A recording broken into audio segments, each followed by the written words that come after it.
guys, apa kabar hari ini? Semoga sehat selalu ya. Kembali lagi bersama saya CB, Cerita Berita. Senjata nuklir. Bercerita dengan senjata nuklir adalah senjata paling merusak, tidak manusiawi dan tidak pandang bulu yang pernah diciptakan manusia guys. Baik dari segi skala kerusakan yang ditimbulkannya maupun dampak radioaktifnya yang persisten, menyebar, dan merusak secara genetik. Senjata nuklir tidak seperti senjata lainnya. Satu bom nuklir yang diledakkan di atas kota besar dapat menewaskan jutaan orang.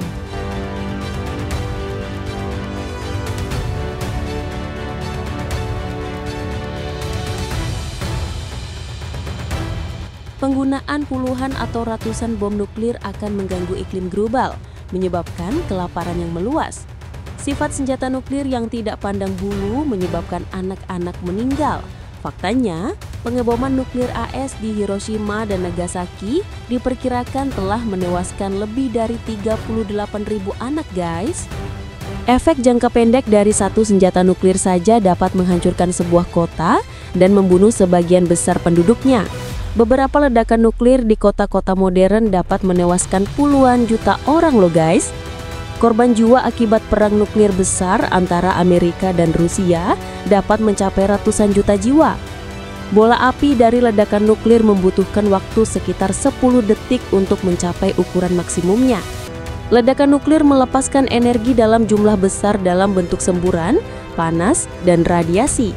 Gelombang kejut yang sangat besar mencapai kecepatan ratusan kilometer per jam. Ledakan tersebut menewaskan orang-orang yang berada di dekat titik nol dan menyebabkan cedera paru-paru, kerusakan telinga, dan pendarahan internal di tempat yang lebih jauh. Orang-orang mengalami cedera akibat bangunan yang runtuh dan benda-benda yang berterbangan. Radiasi termal begitu kuat sehingga hampir semua yang berada di dekat titik nol menguap.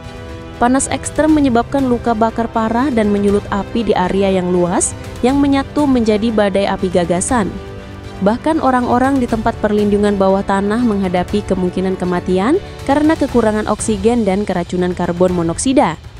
Dalam jangka panjang, senjata nuklir menghasilkan radiasi pengion yang membunuh atau membuat orang sakit, mencemari lingkungan, dan memiliki konsekuensi kesehatan jangka panjang, termasuk kanker dan kerusakan genetik. Penggunaannya yang meluas dalam uji coba di atmosfer telah menyebabkan konsekuensi jangka panjang yang serius. Para dokter memperkirakan bahwa sekitar 2,4 juta orang di seluruh dunia pada akhirnya akan meninggal akibat kanker akibat uji coba nuklir di atmosfer yang dilakukan pada tahun 1945 dan 1980.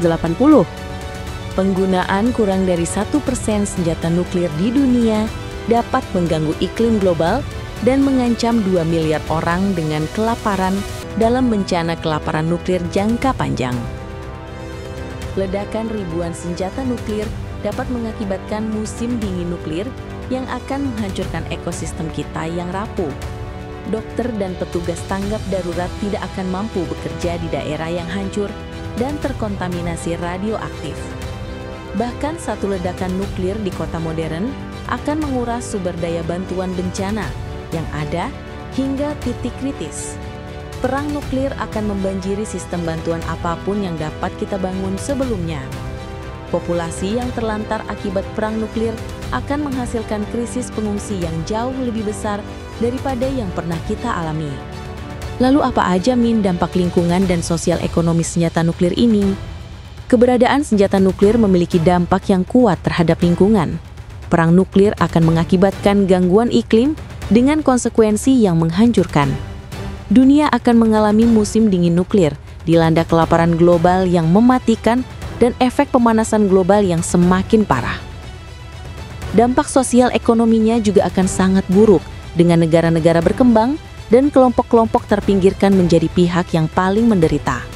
Senjata nuklir juga merupakan sumber pendanaan yang sangat terbatas dalam pengembangan, pemeliharaan, dan pembongkarannya.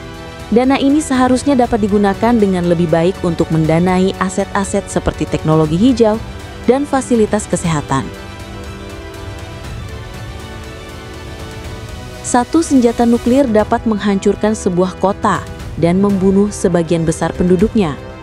Pengeboman Hiroshima dan Nagasaki adalah contoh utama kematian yang disebabkan oleh bom atom. Beberapa ledakan nuklir di kota modern dapat menewaskan puluhan juta orang. Korban jiwa dari perang nuklir besar antara AS dan Rusia dapat mencapai ratusan juta jiwa. Kerusakan ekstrim yang disebabkan oleh senjata nuklir tidak dapat dibatasi hanya pada target militer atau kombatan. Warga sipil lebih sering menjadi korban mayoritas dari serangan nuklir. Mereka yang berada dalam jangkauan senjata nuklir terbunuh atau menderita dampak kesehatan jangka panjang akibat ledakan nuklir dan radiasi yang dihasilkan. Bahkan mereka yang berada di kota atau negara tetangga pun akan menderita dampak ledakan nuklir.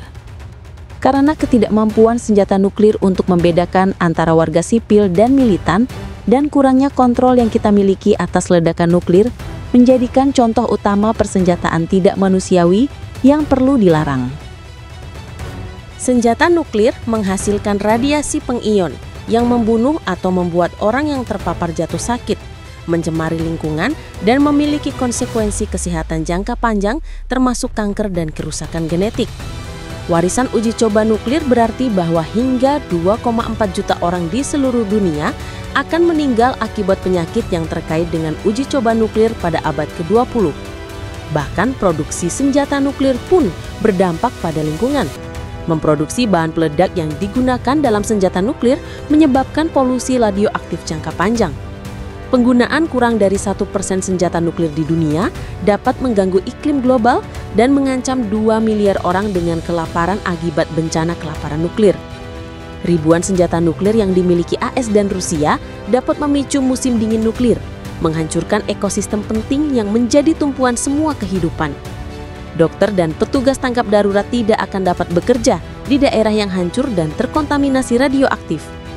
Bahkan, satu ledakan nuklir di kota modern akan menguras sumber daya bantuan bencana yang ada hingga batas maksimal. Perang nuklir akan membanjiri sistem bantuan apapun yang dapat kita bangun sebelumnya. Populasi yang terlantar akibat perang nuklir akan menghasilkan krisis pengungsi yang jauh lebih besar daripada yang pernah kita alami. Terlepas dari apakah senjata nuklir diledakkan atau tidak, senjata nuklir menyebabkan kerusakan yang meluas terhadap kesehatan dan lingkungan. Pihak yang memiliki senjata nuklir tidak mampu mengendalikannya sepenuhnya, sehingga menjadikannya beban yang terus-menerus. Pengeluaran untuk senjata nuklir mengalihkan sumber daya yang terbatas dari layanan sosial yang vital. Saat ini negara-negara yang bersenjata nuklir menghabiskan hampir 275 juta dolar per hari untuk pasukan nuklir. Jadi guys, ada 10 hal fakta yang harus kita ketahui tentang senjata nuklir ini. 1. Mengekspos senjata nuklir sangatlah dahsyat. Senjata nuklir tidak seperti senjata lainnya. Senjata nuklir dirancang untuk membunuh warga sipil secara massal, meluluh lantahkan seluruh kota, dan menyebabkan kerusakan lingkungan yang tak terelakkan. Petugas tangkap darurat seperti Palang Merah telah diperingatkan bahwa mereka tidak akan mampu menangani ledakan nuklir. Jika konflik meningkat menjadi perang nuklir, studi terbaru menunjukkan lebih dari 5 miliar orang dapat meninggal akibat kelaparan berikutnya. 2. Tidak ada tangan yang aman untuk senjata nuklir. Semua 9 negara yang memiliki senjata nuklir membahayakan seluruh dunia. Terdapat 9 negara senjata nuklir: Rusia, Amerika Serikat, Tiongkok, Prancis, Britania Raya, Pakistan, India, Israel, dan Korea Utara berdasarkan ukuran senjata nuklir mereka. Total mereka memiliki hampir 13.000 hulu ledak nuklir. Meskipun jumlahnya jauh lebih kecil daripada saat Perang Dingin, banyak di antaranya yang lebih merusak dan senjata nuklir negara-negara semuanya berencana membuat senjata baru yang mungkin lebih bermanfaat. Kenyataannya, kita tidak akan aman sampai semua senjata nuklir benar-benar dihilangkan untuk selamanya. 3. Risiko penggunaan senjata nuklir lebih tinggi dari sebelumnya. Sebelum perang di Ukraina dimulai, PBB telah memperingatkan bahwa risiko penggunaan senjata nuklir kini lebih tinggi dari sebelumnya sejak latihan pencegahan bencana dan tempat perlindungan dari kehancuran nuklir pada masa Perang Dingin. Para analis dari Buletin Ilmuwan Atom menghitung bahwa seorang anak yang lahir pada saat ini kemungkinan besar tidak akan menjalani kehidupan alaminya tanpa menyaksikan kehancuran nuklir. Sejak invasi Rusia ke Ukraina dan rentetan ancaman nuklir serta pernyataan balasan yang menyusul, resiko-resiko tersebut justru semakin tinggi. Realitas yang mengerikan namun nyata adalah kita tidak dapat mengetahui secara pasti apakah Putin atau pemimpin negara bersenjata nuklir manapun akan menggunakan senjata nuklir kapanpun. Yang kita tahu adalah bahwa senjata nuklir menimbulkan konsekuensi kemanusiaan yang tidak dapat diterima, dan bahwa tidak ada kapasitas respons untuk membantu para penyalin setelahnya. 5. Senjata nuklir merupakan pemborosan sumber daya publik yang besar. 9 negara pemilik senjata nuklir menghabiskan lebih banyak uang daripada sebelumnya untuk memelihara, meningkatkan, dan memodernisasi senjata nuklir mereka. Pada tahun 2024, mereka menghabiskan lebih dari 100 miliar dolar untuk senjata nuklir mereka, lebih dari 190.000 dolar per menit. 6. Ancaman nuklir meningkatkan risiko penggunaan senjata nuklir dan harus dikutuk. Perbincangan senjata adalah tidak normal, dan kita tidak boleh membiarkan gagasan penggunaannya menjadi normal. Tabu nuklir yang telah berlangsung bertahun-tahun sedang terkikis secara berbahaya. Lihat saja ancaman eksplisit Rusia untuk menggunakan senjata nuklir terkait dengan invasinya ke Ukraina. Tanggapan dari AS dan NATO yang menyiratkan pelepasan, atau ancaman tersirat dan langsung Korea Selatan terhadap Korea Selatan selama uji coba rudal terbarunya. Dalam keadaan ini, setiap ancaman tambahan, uji coba rudal, intimidasi militer, atau pengumuman tentang pentingnya atau perlunya senjata nuklir menambah resiko bencana.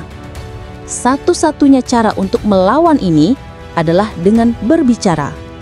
Kecaman global terhadap ancaman-ancaman ini di semua tingkatan dapat menstigmatisasi dan mendelegitimasi mereka, memperjelas kepada negara-negara bersenjata nuklir bahwa perilaku mereka tidak dapat diterima, dan mendorong mereka untuk menarik kembali retorika berbahaya mereka dan melakukan deeskalasi.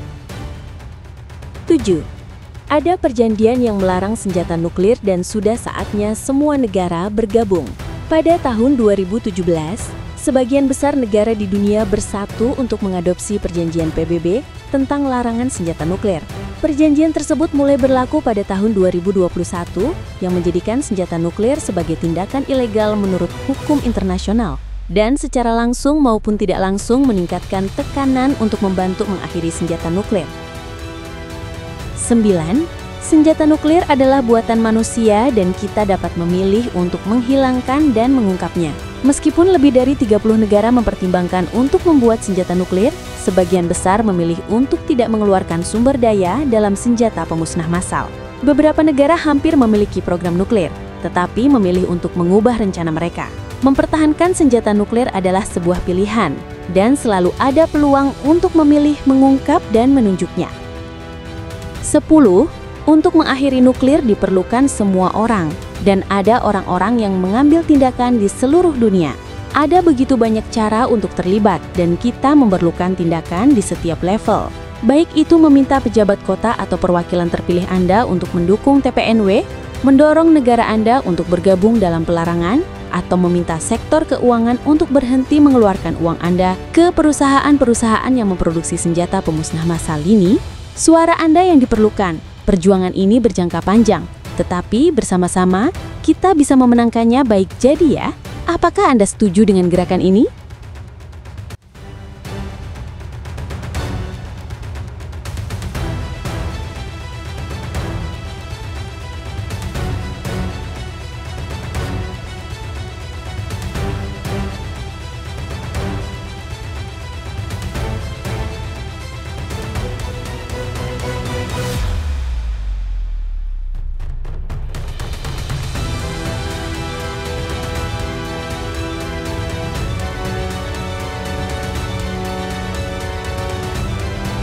Jangan lupa ya, dukung channel ini dengan menekan tombol like, subscribe, dan bunyikan lonceng notifikasinya ya.